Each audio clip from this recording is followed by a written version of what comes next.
rule.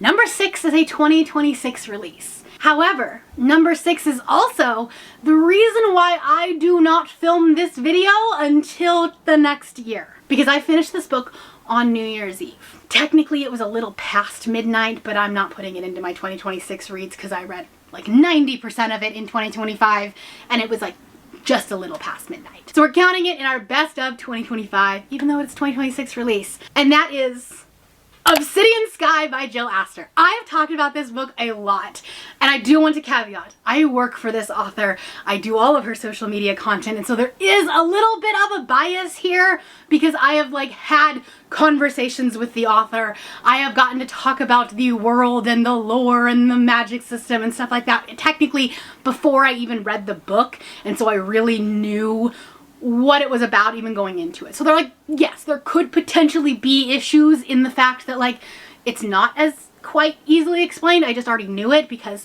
I've talked to Jill. And also I have like a deep personal connection to it because I do get to help put this book into the world, which is really phenomenal.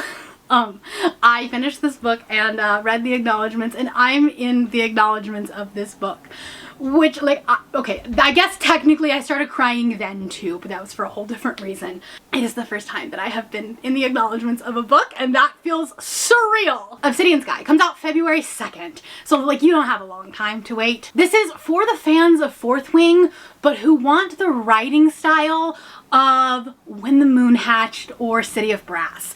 It has a really beautiful lyrical writing style without necessarily being purple prosy.